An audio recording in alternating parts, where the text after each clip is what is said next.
வணக்கம். நான் சகி. இது என் விழிகளின் அமுதமழை நீ. அத்தியாயம் 1.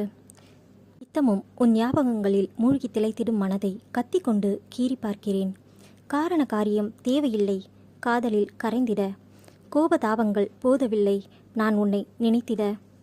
மிகப்பெரிய விழா அது. சிறந்த திரைப்படங்களுக்கான விருது வழங்கும் விழா. நாட்டில் உள்ள பல்வேறு தரப்பட்ட திரைத்துறையினரும் கலந்து கொண்ட அரங்கம்.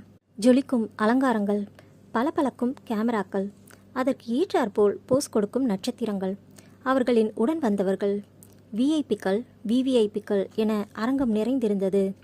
ஒட்டி வைத்த புன்னகையும் ஒட்டாத உணர்வுகளும் கொண்ட மனிதர்கள், கையசைத்து கட்டியணைத்து பேசிவிட்டு பின்னால் நின்று புறம் பேசும் மனிதர்கள், உண்மையை உயர்வை மெச்சும் சில அப்பாவிகள், முன்னேறியவர்களின் பின்னால் தொற்றிக்கொள்ளும் சுயநலவாதிகள், அவர்களுக்கு ஜால்ரா போடும் சந்தர்ப்பவாதிகள், இப்படி பலதரப்பட்ட மனிதர்கள் இருந்தனர் அங்கு.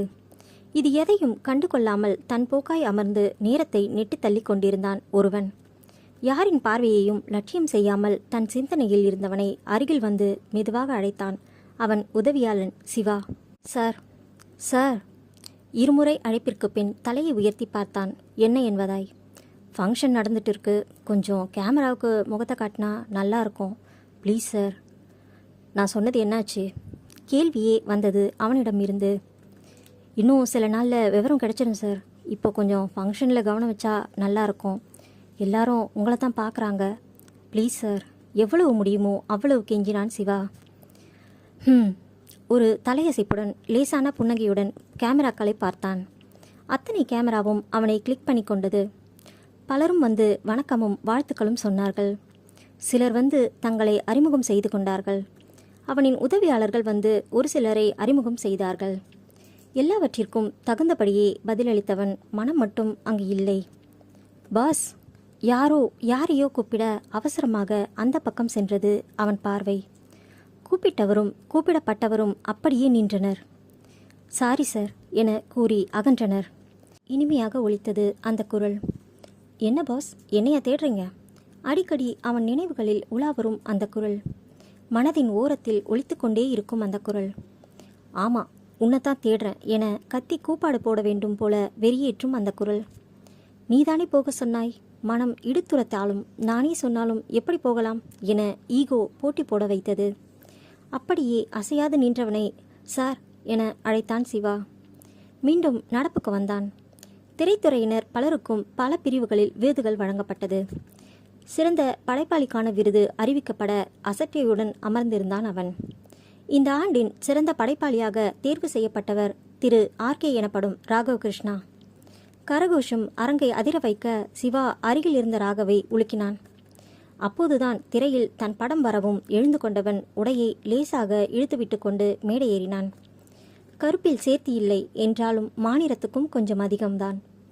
கருப்பில் சட்டையும் கிரே கலர் பேண்ட்டும் அணிந்திருந்தான். நல்ல கரு கேசம் அலைபாய்ந்தது. சவரம் பண்ணாத முகம் தாடிக்குள் மூடியிருந்தது. மற்றபடி உடை முதல் விரல் நகம் வரை சுத்தமாக இருந்தது. கண்களின் கூர்மையை தாண்டி ஏதோ ஒரு எதிர்பார்ப்பும் இருந்தது. அந்த விருதை அவனுக்கு அளிக்க பெரிய முக்கியஸ்தர்கள் சிலரும் ஒரு நடிகையும் காத்திருந்தனர். கை குலுக்கி கட்டி அணைத்துக் கொள்வது இப்போதைய நாகரிகம் என்பதால் அந்த நடிகை அருகில் வர இவன் கரம் குவித்திருந்தான். இவன் ஒன்றும் பெண்களை தொடமாட்டேன் என்று சொல்லும் ரகம் அல்ல. ஆனால் இப்போது அவன் மனநிலை வேறாக இருந்தது. மேடையில் வந்தவன் அவையினரை பார்த்து வணக்கம் வைத்துவிட்டு அந்த விருதை வாங்கினான்.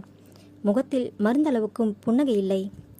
வாங்கி கொண்டு கீழே இறங்க போனவனை அந்த தொகுப்பாளினி பெண் நிறுத்தி வைத்தாள். சார், ஒரு நிமிஷம், நீங்கள் இங்கிருந்து போக வேண்டாம்னு நினைக்கிறேன். ஏன்னா அடுத்தடுத்து வர விருதுகளும் உங்களுக்கும் உங்கள் படத்துக்கும் தான். மொத்தமாகவே வாங்கிட்டு கீழே போங்க என புன்னகையுடன் கூறினாள். லேசான தலையசைப்புடன் மேடையிலேயே நின்றான்.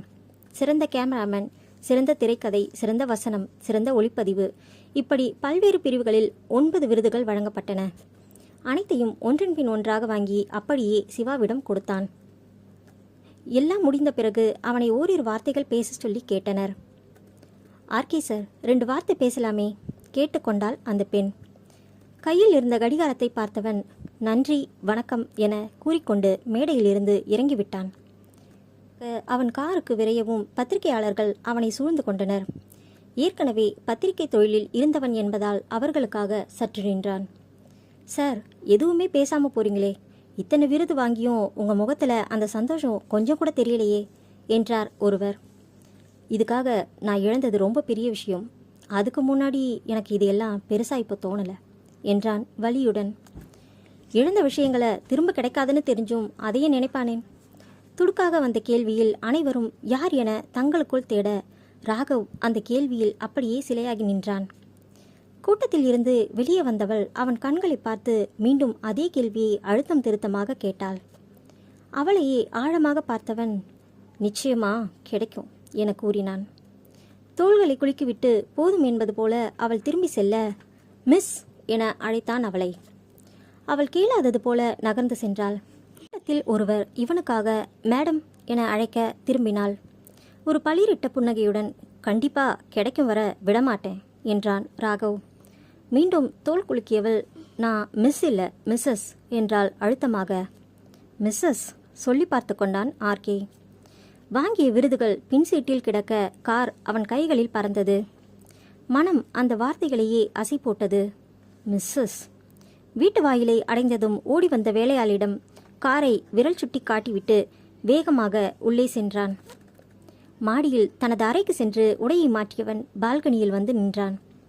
நிலவை மேகம் மறைத்து ஒளித்து காட்டுவது போல் அருகிலேயே இருந்தும் தன்னை மறைத்து கொண்டு வாழும் அவளை நினைத்து புன்னகையே வந்தது.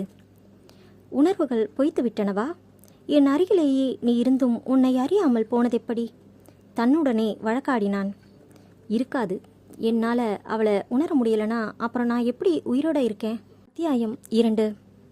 பேருந்து பயணத்தில் பின்னோக்கி செல்லும் மரங்களை ரசிக்கும் மனம். உன் நினைவுகளில் பின்னோக்கி செல்லும் என் பயணம் வாழ்நாள் முழுவதும் முடியாது. உன்னுடன் பயணிக்க முடியாவிடினும் உன் நினைவுகளுடன் பயணிக்க நான் தவறுவதில்லை. காரணம், உன் நினைவே என் ஞாபகங்களின் நினைவிடம். காதில் ஃபோனை வைத்தபடியே அலுவலகம் உள்ளே நுழைந்தாள் வியனி. மேடம், உங்களை எடிட்டர் கூப்பிட்றாரு. ஃபியூன் வந்து சொன்னான். உள்ளே நுழைஞ்சு சீட்டில் கூட உட்காரல, அதுக்குள்ளே கூப்பிட்டாச்சா? மனதிற்குள் நினைத்தவள் தன் இருக்கையில் போய் தோல் பையை வைத்துவிட்டு எடிட்டர் அறையை நோக்கி போனாள். வாமா, என்னமாச்சு? நான் ஏதோ சொன்னதை செய்யலை என்றார். நடேசன் 50 வயதுகளை தாண்டிய கண்ணியம் மிக்கவர், கனிவும் மிக்கவர். அவர் எதிரே இருந்த இருக்கையில் போய் தொப்பெனாமர்ந்தாள் வியனி. சார், நான் ஏற்கனவே சொன்னேன் இந்த கவரேஜ்க்கு நான் போகலன்னு. பிடிச்சு வம்படியாக தள்ளிட்டு இப்போ ஏன் எடுக்கலைன்னு கேட்டால் என்ன சொல்கிறதுனா? வியனி, எனக்கும் நீ போக மாட்டேன்னு சொன்னது தெரியும், ஆனால் அதோட காரணம் தான் நீ சொல்லலை. சரி, அது உன்னோட விருப்பம். ஆனால் இப்படி ஒரு முக்கியமான விழாவுக்கு போயிட்டு வந்துட்டு முக்கியமான நபரை பேட்டி காணாமல் வந்தது தப்பா இல்லையா? சார், சொன்னால் கேளுங்க, என்னால் அவரையெல்லாம் பேட்டி எடுக்க முடியாது. நீங்கள் வேறு யாரையாச்சும் அனுப்புங்க.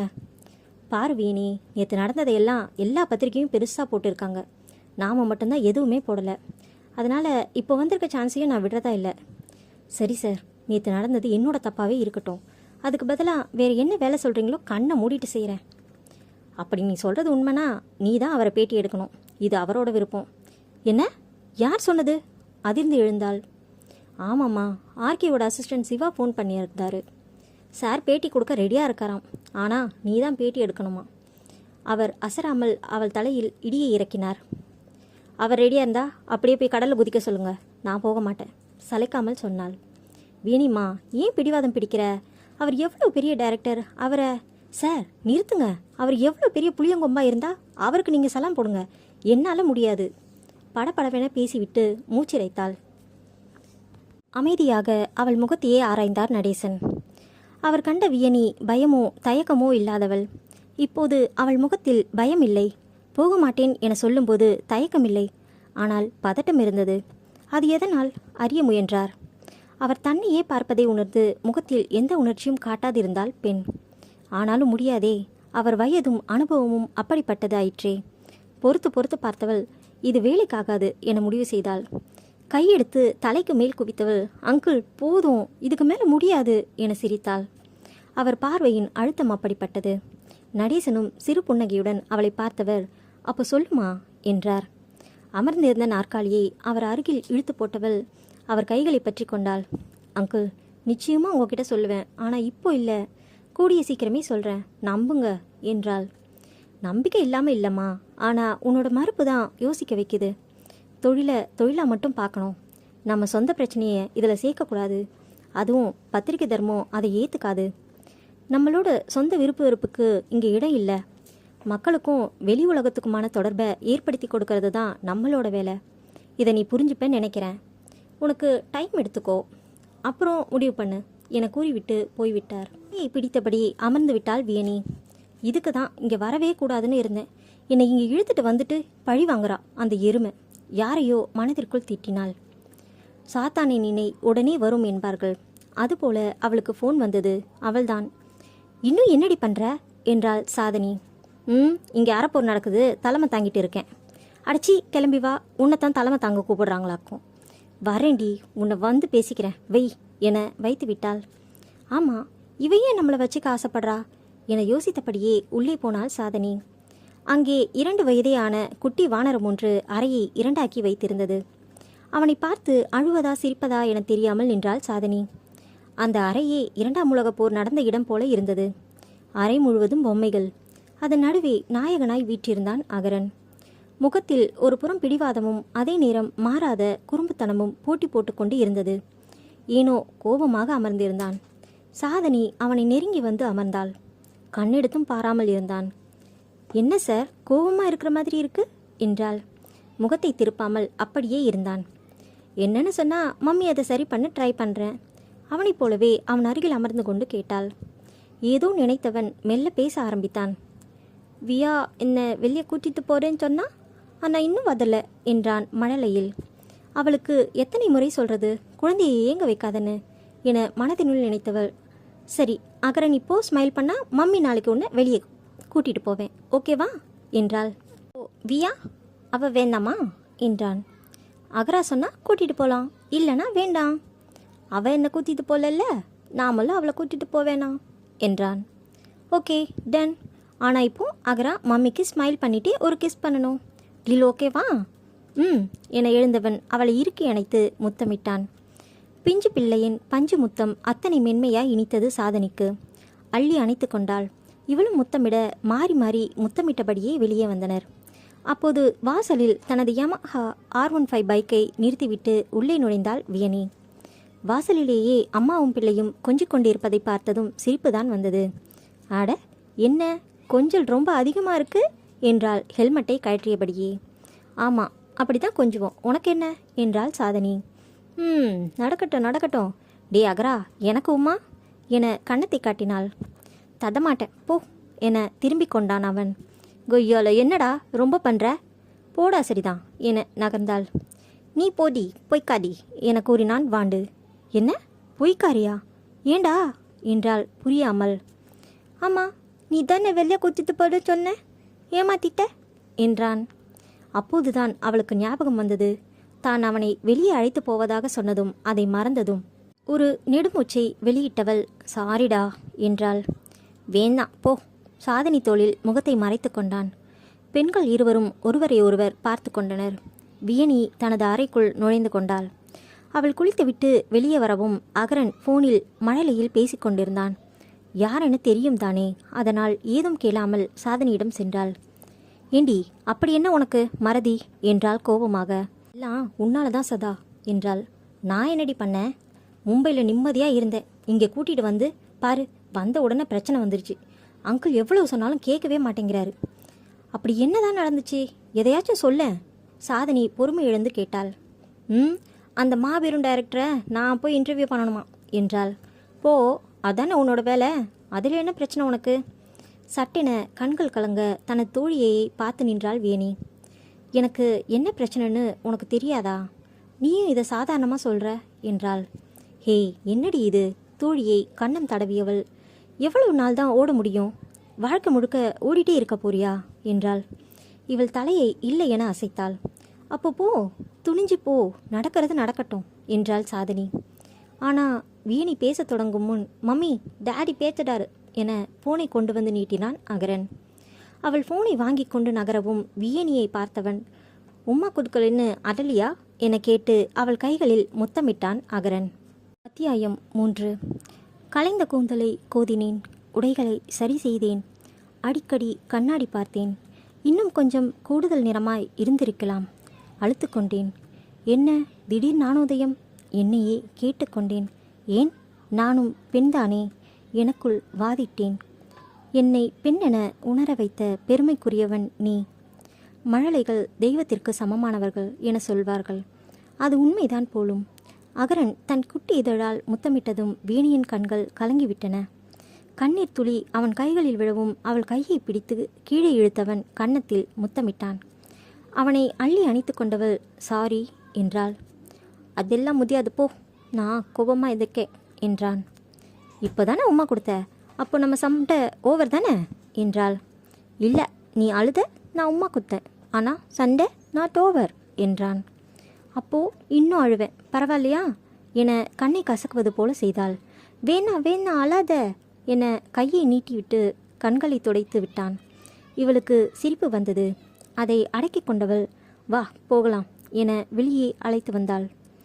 இவளை கண்டதும் ஃபோனை இவள் கையில் தந்த சாதனை அகரனுடன் அங்கிருந்து அகன்றாள். ஹலோ, என்னடால் குரல் ஒரு மாதிரி இருக்கு, என்ன பிரச்சனை? என்னை என்ன பண்ண சொல்கிற? இங்கே வரவே மாட்டேன்னு சொன்னேன், எல்லாரும் கட்டாயப்படுத்துனீங்க, இப்போ கஷ்டப்படுறது நான் தானே என்றால் குரல் தழுத்தழுக்க. டால், என்ன இது, ஏன் இப்படி அழற? எவ்வளவு பிரச்சனை தாண்டி வந்துட்டேன், ப்ளீஸ்டா அழாத, அகரம் பார்க்க போகிறான். ஆமாம், உனக்கு உன் பிள்ளையை பற்றின கவலை தான், என்னை பற்றி கவலை இல்லை செல்லமாக குறை கூறினாள். டால், உனக்கே தெரியும் நீ சொல்கிறது எந்த அளவுக்கு உண்மைன்னு என சிரித்தான் மறுமுனையில் இருந்தவன். இவளும் சிரித்தாள். அவளுக்கே தெரியும் அவள் பேசியது அப்பட்டமான பொய் என்று. பேசி முடித்துவிட்டு வந்தாள். சாதனியும் அகரனும் ஒருவரை ஒருவர் அணைத்தபடி படுத்திருந்தனர். அவர்களை பார்த்தவள் அப்படியே நின்றிருந்தாள். இவளை பார்த்ததும் தூங்கிய பிள்ளையை பிரித்து படுக்க வைத்துவிட்டு வெளியே வந்தாள் சாதனி. வாடி சாப்பிடலாம். எனக்கு வேண்டாம் சதா, நீ போய் தூங்கு. சாப்பிடாமலே தூங்கவா, அப்புறம் நைட் வயிற்றுக்குள்ளே கிரைண்டர் ஓடும், தெரியும் தானே உனக்கு என்றாள் சீரியஸாக. சரி சரி வா, அவளை பிடித்து தள்ளி கொண்டு போனாள் உணவு மேசைக்கு. இருவரும் பேசியபடியே உண்டனர். இன்று அகரன் செய்த செயல்களையெல்லாம் சொல்லி சொல்லி இருவரும் சிரித்தனர். கண்களில் கண்ணீர் வரும் அளவுக்கு சிரித்தனர். நாம் அழுவதற்கு ஒரு காரணம் இருக்கும்போது நாம் சிரிப்பதற்கு என இருக்கும் காரணங்களை விட்டுவிடக்கூடாது. அவரவர் அறையில் சென்று படுத்தனர். அவர்களின் கடந்த கால நிகழ்வுகள் அவர்களைப் போலவே உறங்காமல் அலைக்கழித்தன. லேப்டாப்புடன் அமர்ந்து தனது ஸ்கிரிப்டை பார்த்து கொண்டிருந்தான் ராகவ். கைகள் மட்டும்தான் கணினியில் இருந்தன. அவன் இதயம் முழுக்க அவள் நினைவுகளில் திளைத்திருந்தது. விழாவென்று பார்த்த அவள் தோற்றம் அவன் கண்களில் வந்து போனது. Green colour short kurti, blue colour jeans அணிந்திருந்தாள். குர்த்தியின் கையை முழங்கைக்கு மேல் மடித்து விட்டிருந்தாள். அவள் உயரத்தை தூக்கி காட்டும்படி முடியை உயரமான கொண்டையாக போட்டிருந்தாள். காது, கழுத்து, கை என எந்த அணிகலனும் இல்லை. நெற்றியில் பொட்டு கூட இல்லை.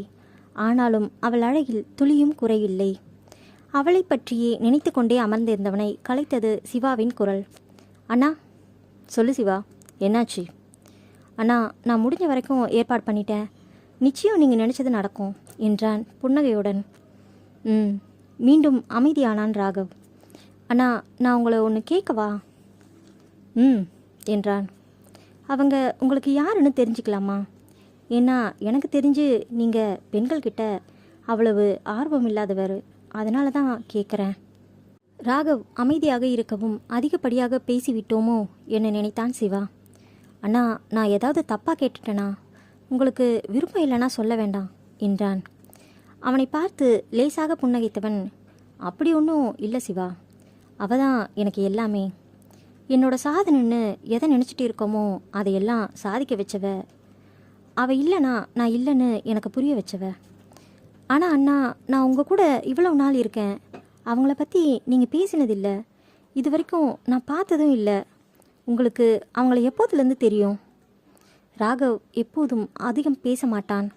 ஆனாலும் அவன் படைப்புகள் பலரையும் பேச வைக்கும். தனக்கு வரும் விமர்சனங்களை சரியான முறையில் சந்திப்பான்.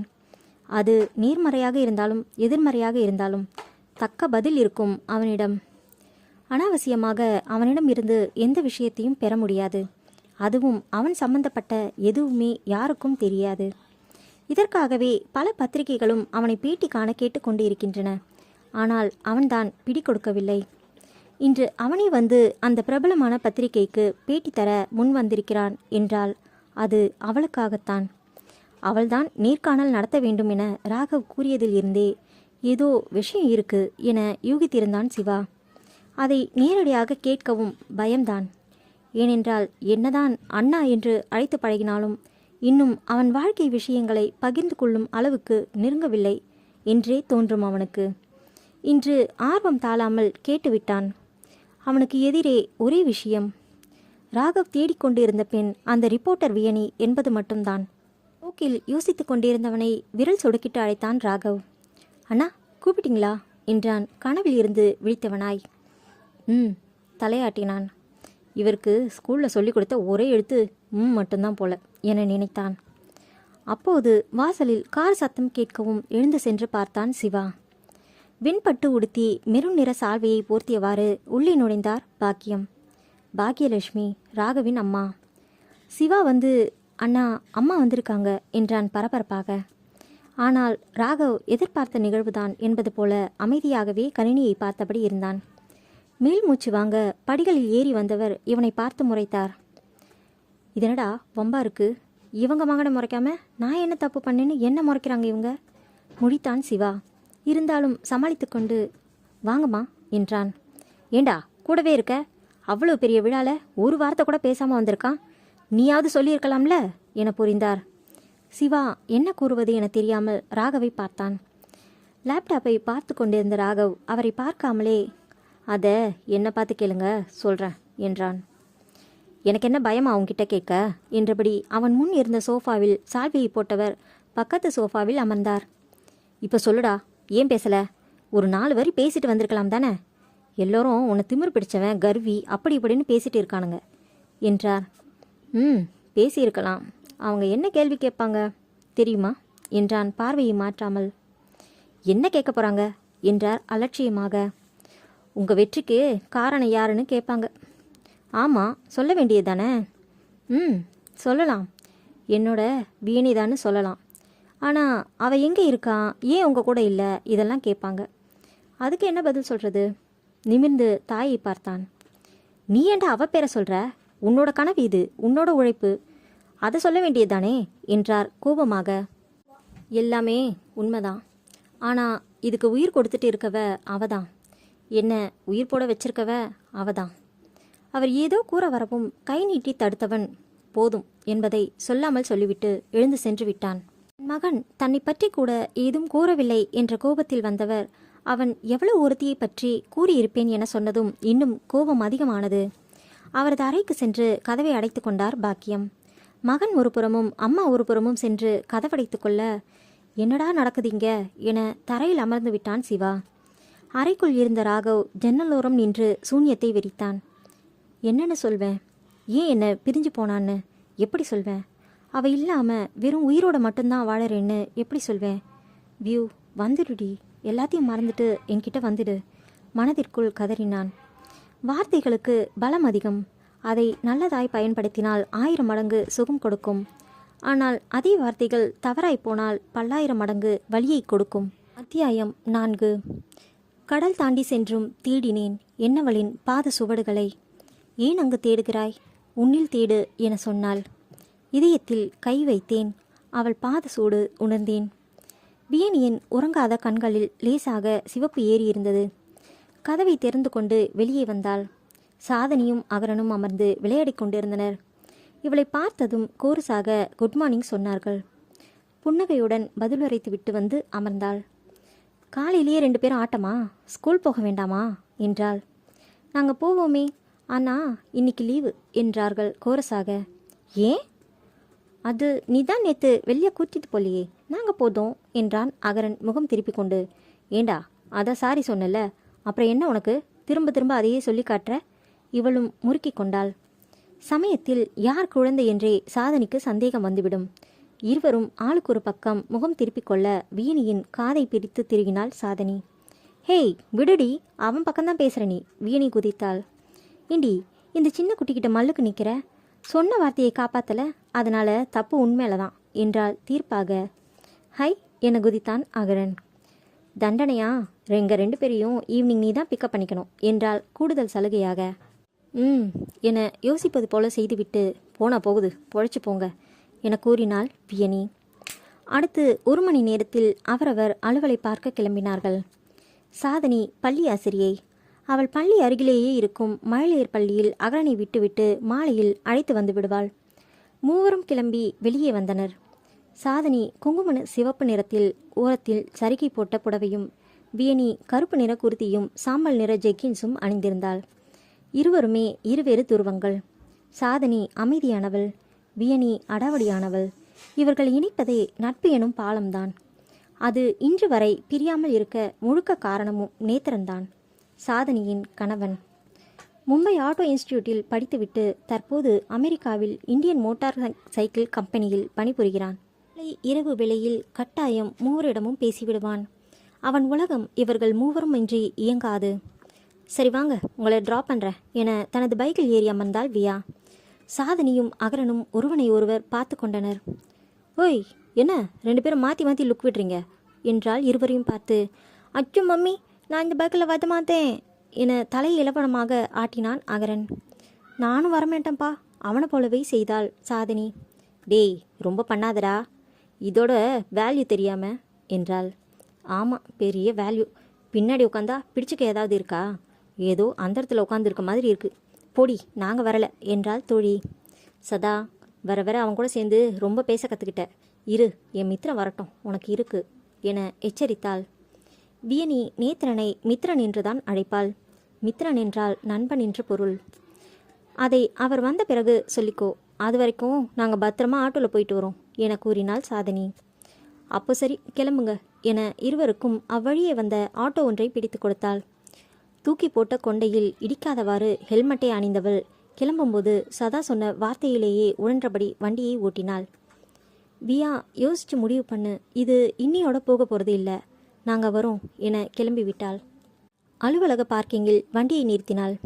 அட என ஆச்சரியமாய் பார்த்த கண்கள், அடேங்கப்பா என பெருமையாய் பார்த்த கண்கள், பார திமிர என பொறாமையாய் பார்த்த கண்கள், அனைத்தையும் அலட்சியம் செய்துவிட்டது. உள்ளே சென்றாள். ஆழாக சைஸில் இருந்துட்டு பைக்கை பாரு என பின்னால் இருப்பவர்கள் பேசுவது தெளிவாகவே காதில் விழுந்தது. ஆனால் திரும்பி பார்த்து அவர்களையெல்லாம் பெரிய ஆளாக்காமல் அவள் நீர்பார்வையோடு தன்னிருக்கையில் அமர்ந்தாள். இந்த அலுவலகம் வந்து சொற்ப நாட்களே ஆகியிருந்தது. முதல் நாளில் அவளை பைக்குடன் பார்த்தவர்கள் அவளிடம் சற்று ஒதுங்கி போனார்கள். ஒரு பொண்ணு சூப்பர் பைக் ஓட்டினா அவ்வளோ பெரிய விஷயமா? பல முறை நினைத்ததுண்டு. நாளடைவில் தனது கலகலப்பான சுபாவத்தினால் அனைவரிடமும் நல்ல இணக்கத்தை ஏற்படுத்தி கொண்டாள். கண்ணில் பட்ட அனைவரும் காலை வணக்கம் கூறி சென்றனர். இதற்கு முன் பார்த்த கட்டுரைகளை எடிட்டிங் செய்து கொண்டிருந்தாள். அவள் ஃபோன் அடித்தது. யாரென சொல்லாமலே தெரியும் என்பதால் அதை அட்டன் பண்ணாமலே நடேசனின் அறைக்கு விரைந்தாள். எப்படியும் அவர் தன்னை விடுவதாக இல்லை என தெரியுமே. என்ன முடிவு பண்ணியிருக்க? நேரடியாக விஷயத்திற்கு வந்தார். அங்கிள், வர வர உங்களுக்கு பிடிவாதம் அதிகமாயிடுச்சு என்றாள். சிரித்தவாறு ஃபோனை எடுத்தவர், விஜயனை உள்ள வர சொல்லு என கூறி வைத்தார். என்னம்மா பண்ணுறது, வயசும் அதிகமாயிடுச்சே என்றார். வயசெல்லாம் அதிகம் ஆகலை, இப்போ கூட நீங்கள் ஸ்மார்ட் தான். வேணும்னா சொல்லுங்கள், ஆண்டிக்கு தெரியாமல் பொண்ணு பார்க்கலாம் கல்யாணத்துக்கு என்றால் சீரியஸாக. ஏம்மா, அப்புறம் அவளுக்கு தெரிஞ்சு என்னை ஜெயிலில் தள்ளவா? பரவாயில்லம்மா, இருக்கிற குறகாலத்தை அவள் கூட மல்லு கட்டியே கழிச்சிடுறேன். அதற்குள் அறைக்கதவு தட்டப்பட உள்ளே வந்தான் ஒரு இளைஞன். வியனி, இவர் விஜயன், புது ரிப்போர்ட்டர். இவரை உன் கூட அழைச்சிட்டு போ. ட்ரைனி தான், எப்படி பண்ணுறாருன்னு பார்த்து சொல்லு. விஜயன், இவங்க வியனி, என் மக மாதிரி. டைரக்டர் ஆர்கே இன்டர்வியூ பண்ண அவங்க கூட போங்க என்றார். வியனி அவனை பார்த்து ஹலோ என்றாள். அவனும் பதிலுக்கு ஹலோ சொன்னான். பார்ப்பதற்கு நல்ல சிவப்பாயிருந்தான். முகத்தில் வயதின் முதிர்ச்சியோ அனுபவமோ தெரியவில்லை. கிளம்பலாமா மேடம் என்றான். நீங்கள் கொஞ்சம் வெளியே இருங்க, நான் சார்கிட்ட பேசிட்டு வரேன். என வெளியே சென்றான். அங்கிள், ஏன் புது ஆள்? வேறு யாராவது அனுபவம் உள்ள ஃபோட்டோகிராஃபர் அனுப்பலாமே. இல்லைம்மா, வேறு யாராவது போட்டால் அவங்க தன்னோட அனுபவத்தை வச்சு ஆர்கேவை எடை போடுவாங்க. அதனால் அவரோட உண்மையான குணமும் வாழ்வியலும் சித்தரிக்கப்படலாம். ஏற்கனவே அவரை பற்றி நிறைய ரூமர்ஸ் இருக்குது. அதுக்கு நாமளே இன்னும் கொஞ்சம் வாய்ப்பு கொடுக்கக்கூடாது. புதுசாக வரவங்க தங்களோட வேலையை மட்டும் பார்ப்பாங்க. அனாவசியமான விவரங்கள் வெளியே வராது. உன்னோட கட்டுரைக்கும் இது இடைஞ்சல் தராது, அதான் என்றார். ஆர்கேவோட அசிஸ்டன்ட் சிவாவோட நம்பர் இது என ஒரு கார்டு கொடுத்தார். அவர்கிட்ட பேசிட்டு டைம் ஃபிக்ஸ் பண்ணிக்கோ. 1-2 நாள் இல்லை 1 வாரம் ஆனாலும் பரவாயில்ல. கவர் ஸ்டோரி பெஸ்ட்டாக இருக்கணும் என்றார். அங்கிள், உண்மையாக சொல்லணும்னா நான் இந்த வேலையை எடுத்துக்கிற முடிவிலேயே இல்லை. ஆனால் நீங்கள் முடிவு பண்ணிட்டு தான் என்கிட்ட சொல்கிறீங்க. இது வரைக்கும் நீங்கள் அப்படி செஞ்சதே இல்லை. ஆனால் இப்போது என்றால் கொஞ்சம் வருத்தமாக. போம்மா, உன்னோட வேலையை சிறப்பாக செய்ய வாழ்த்துக்கள் என்றார் புன்னகையுடன். பெருமூச்சுடன் எழுந்து கிளம்பினாள். வர ஞாயிறு 3 பேரும் வீட்டுக்கு வாங்க, ஆண்டி கேட்டுக்கிட்டே இருக்கா, சாதனைக்கிட்டேயும் வர சொல்லிட்டா என்றார். சரிங்க அங்கிள் என்றபடி வெளியேறினாள். போகும் அவளையே கவலையுடன் பார்த்திருந்தார். அவரின் ஃபோன் ஒலித்தது. ஹலோ. ஆமாம் சார், எங்கள் ரிப்போர்ட்டர் வராங்க, பார்த்துக்கோங்க என்று மட்டும் சொல்லி வைத்து விட்டார். வியனி வெளியே வர காத்திருந்தது போல விஜயன் ஓடி வந்தான். ஆர்வமாக போகலாமாங்க என்றான். என்னோட திங்ஸ் எடுத்துகிட்டு வரேன். இந்த நம்பருக்கு ஃபோன் பண்ணி நம்ம வரதை பற்றி சொல்லி அப்பாயின்மெண்ட் வாங்கிக்கோங்க. Make sure it's important. சரிங்க என நகரப்போனவன் நின்று திரும்பி எப்படி வருவீங்க என்றாள். நான் பைக் வச்சுருக்கேன், அதில் போயிடலாம் என்றான் அவன். நான் நீங்கள் எப்படி வருவீங்கன்னு தான் கேட்டேன் என்றாள். பரவாயில்லைங்க, என் கூடவே வண்டியில் வாங்க, எனக்கு ஆட்டோ கால் டாக்ஸி எல்லாம் பிடிச்சிக்கிட்டு என்றான். ஓ என்றவள் எதுவுமே பேசாமல் நகர்ந்து விட்டாள். சிறிது நேரத்தில் தனது பொருட்களுடன் வந்தவள் அவன் பைக்கை நிறுத்தும் இடத்தில் இருக்கவும் அங்கு சென்றாள். இவளை கண்டதும் வாங்க என அவன் பைக்கை எடுத்தான். அவனை பார்த்தவள் தனது பைக் அருகில் சென்று நின்றாள். அவள் அதை பார்க்கத்தான் போகிறாள் என நினைத்தவன், செம்ம பைக் இல்லைங்க, எவனோடது தான் தெரியல, இதை ஓட்டினா சும்மா பந்தாவாக இருக்கும் என்றான். தன் பைக் சாவியை எடுத்து அதில் போட்டவள் வண்டியை உசுப்பி விட்டு பறந்தாள். என்ன பொண்ணுடா என வியந்தான் விஜயன்.